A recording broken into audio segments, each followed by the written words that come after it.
So, dear students, today I am going to discuss with you all about the impact of globalization on agriculture from chapter number 4, Agriculture. So, I have already discussed with you all about the term globalization. Okay, what does the term globalization mean? Okay, and how, okay, and we will be discussing that how this globalization process has impact on the Indian agriculture, played a impact on the Indian agriculture. See, so globalization is actually a process.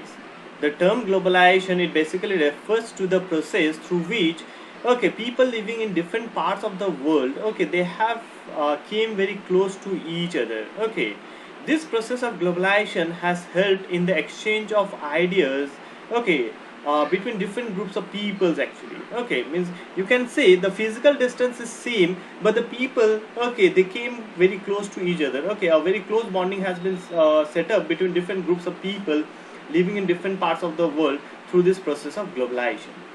So here we are going to discuss about the impact of globalization on Indian agriculture. Okay, so we will be discussing about the positive and the negative impact of globalization on Indian agriculture. So how the globalization has helped the Indian agriculture, or what are the demerits of globalization on the Indian agriculture, that we are going to discuss.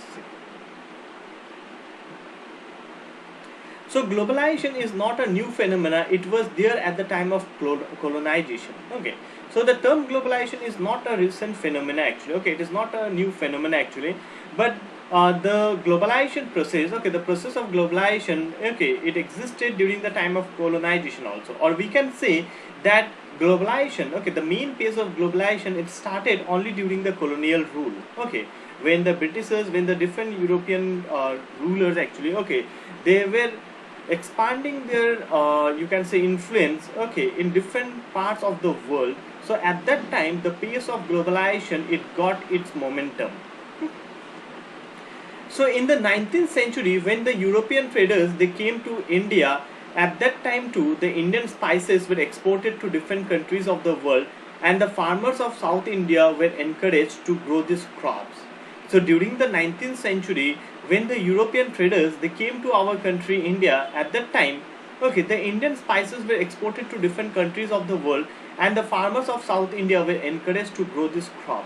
So as we all know about the Indian history, that basically the Britishers, okay, they came to our country initially to do the trade. Okay, they came to our country to carry out the trade and commerce. Okay, so basically when they came, okay, it was the East India Company, okay, the British East India Company, which came to do the trade.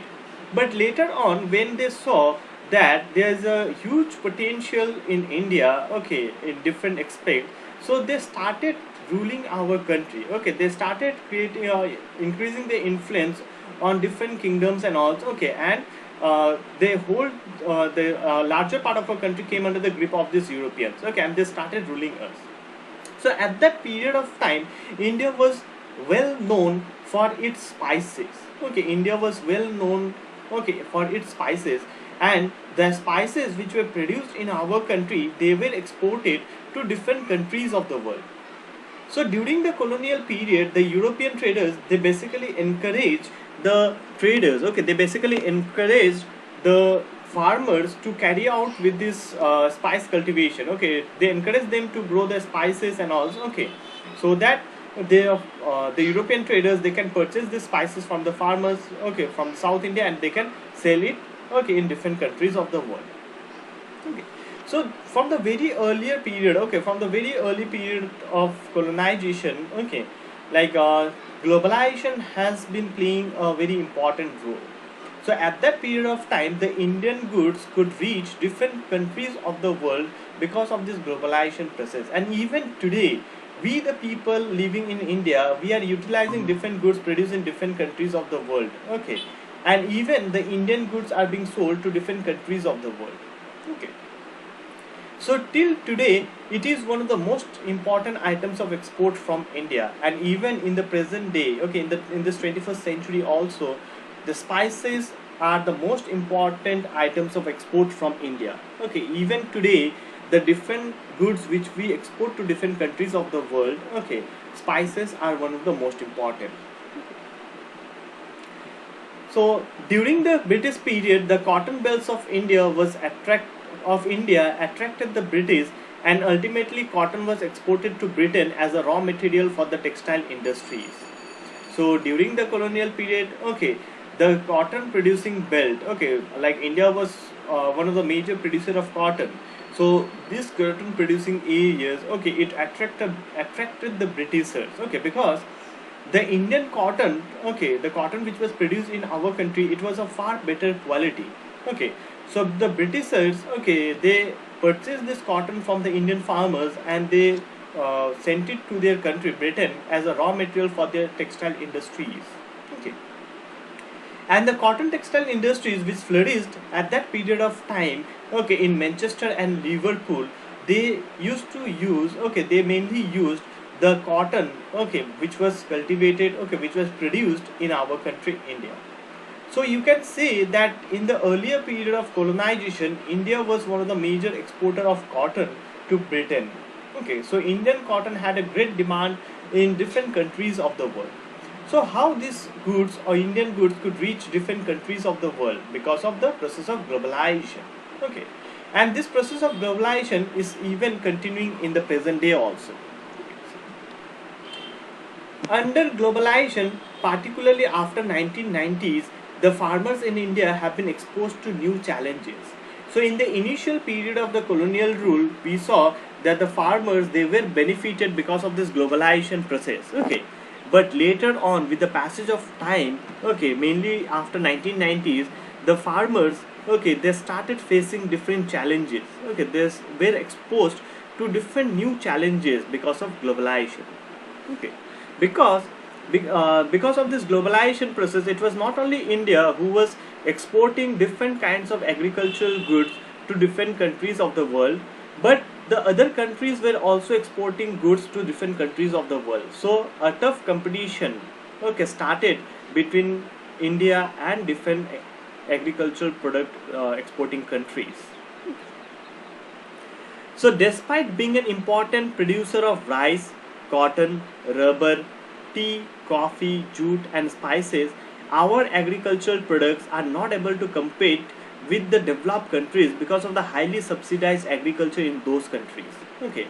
So though we are one of the major producers, okay, though India is one of the leading producer of rice, cotton, rubber, tea, coffee, jute and spices, okay, but our goods, okay, we are not able to compete with the other countries in the international market, okay, because the goods which are being produced by the farmers of the other countries, okay, they can sell it at a very cheaper price because they get a lot of subsidy, okay, on carrying out the agriculture by the government.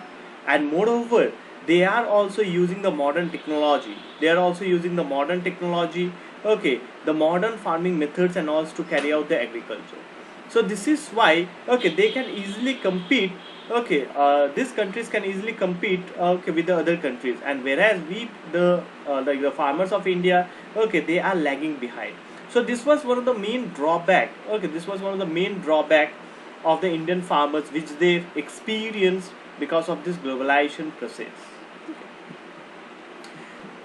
So here you can see that during the initial period of colonization, the farmers of our country were benefited because of the process of globalization. But with the increased pace of globalization, later on they started facing challenges. Okay, they started facing competition from the other countries who were also exporting different agricultural products to different countries of the world. And today, the Indian agriculture finds itself at the crossroads. To make agriculture successful and profitable, proper thrust should be given to the improvement of the condition of marginal and the small farmers. Okay, so we can say that the process of globalization has no doubt played a positive role, okay, in the Indian economy. It has played a very important role, okay, in the among the Indian farmers and all. Okay, but on the other hand, it has also increased the challenges, okay, it has also increased the competition of the Indian farmers with the farmers of the other countries. Okay, and today in the present day, in this 21st century, okay, to make agriculture, Indian agriculture successful and profitable one, okay, we must focus on the improvement of the, on improving the condition and the small farmers, because in our country, a majority of the farmers, okay, who are carrying out this agricultural activity, they are the small and the marginal farmers. Okay, so we need to improve. Okay, so we need to improve the living standard. Okay, we need to improve the financial conditions of the small and the marginal farmers, okay, who grows the agricultural products. So if they are provided with subsidy, okay, to carry out the agriculture, okay, then we can easily sell the agricultural products in the international market at a very cheaper price. Okay, the Green Revolution promised much, but today it's under controversies. And even we all know about the Green Revolution. The Green Revolution is started in our country during 1960s and 70s. Okay, and it helped in increasing the agricultural production because the HYV seeds, okay, the high yielding varieties of seeds of rice and wheat were imported from different other countries. The chemical fertilizers and the pesticides were imported from other countries to carry out the agriculture. Okay, and it helped to increase the agricultural production of our country.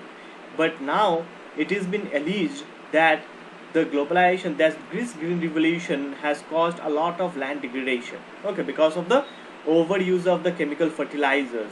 Okay, drying aquifers and vanishing biodiversity. Okay, so the globalization, it helped the Indian farmers, okay, in the initial period, but the same globalization process, okay, through which the green revolution started in our country, okay, it has caused severe problems among the farmers because it has caused degradation of the agricultural land, okay, because of excessive use of chemical fertilizers and the pesticides. And today the farmers of our country, they are again thinking, okay, they are again rethinking to shift back to organic farming. Okay, instead of using the chemical fertilizers and the pesticides, they are now thinking to carry out with the organic farming to rejuvenate the fertility of the soil. Okay, because in the international market as well as in the domestic market, the demand for the organic agricultural products is increasing day by day. In fact, organic farming is much in vogue today because it is practiced without factory made chemicals such as fertilizers and pesticides, and hence it does not affect environment in a negative manner. And many of the farmers, okay, they are willing to start with the organic farming because it will help them to rejuvenate the fertility of the soil and it will help them to earn more profit.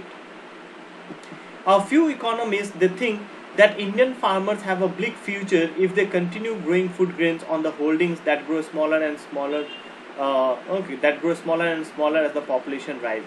Okay, and even few of the economists, they say that the future of the Indian farmers have a bleak. Okay, the Indian farmers have a bleak future. That means they have a dark future. Okay, why?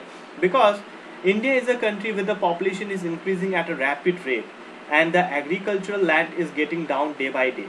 Okay, so with the increase in the agricultural with the increase in the population, okay, the demand for the agricultural products is increasing, and on the other hand, the size of the agricultural land is getting down day by day.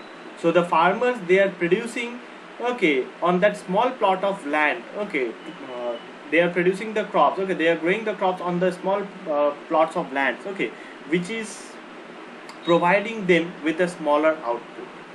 Okay. And India's rural population is about 833 million in 2011, which depends upon 250 million hectares of agricultural land, an average of less than a half acre per person. And if we see the scenario of the distribution of agricultural land among the rural population, then each rural population, okay, each person living in the rural area, they have a less than half acre of land, half acre of land. Okay, and the ratio is quite less. Okay, so which is not a positive, you can say, sign actually. Okay, the Indian farmers, they should diversify their cropping pattern from cereals to high yielding varieties of crops. And the Indian farmers who are mainly growing rice, wheat, okay, different types of cereals and also, okay, so instead of that, they must shift to grow the high value crops such as the fruits, vegetables and also, okay, which will help them to earn more profit. So this will increase the income and reduce the environmental degradation simultaneously. So what will happen? It will increase the income of the farmers as well as the environmental degradation will also get reduced. Okay, so the fertility of the soil can be maintained and on the other hand the farmers can earn more profit. Okay, the fruits, because fruits, medicinal herbs, flowers, vegetables, biodiesel crops like jatropha and jojoba needs much less irrigation than rice or sugarcane. Okay, and India's diverse climate can be harnessed to grow a wide range of high value crops. Okay, and India has great diversity in its climatic condition. Okay, India has a great diversity in its soil types. So we can take help of this benefit of this climate and the soil. Okay, to grow different varieties of high value products which will ultimately help the farmers of our country, okay, to become economically, you can say, benefited actually, okay, economically powerful. Okay, so the globalization process has no doubt played a positive impact on the life of the farmers, okay, during the initial period, but in the present day context, okay, the globalization process has also caused some serious implications on the Indian agriculture. Okay, because our Indian agriculture has not yet become so modernized. Okay, like the agriculture which is being practiced in different other countries of the world. Okay, so in order to keep a balance, okay, in order to keep you can say at par, okay, in order to keep our agriculture at par with the other countries, okay, we need to improve the agricultural system of our country. Okay, so that we can also compete with different countries of the world. Okay, so this is what about the impact of globalization on the Indian agriculture. Okay, so it can be said that globalization has played a very positive impact during its in its initial phase. Okay, among the farmers of our country, but for the long run, at present, globalization has you can say more competition. Okay, the Indian farmers has to face stiff competition. Okay, against the foreign farmers. Okay, against the farmers. Okay, growing crops in different other countries of the world, just because of this globalization process. So this is what about the impact of globalization on the Indian agriculture.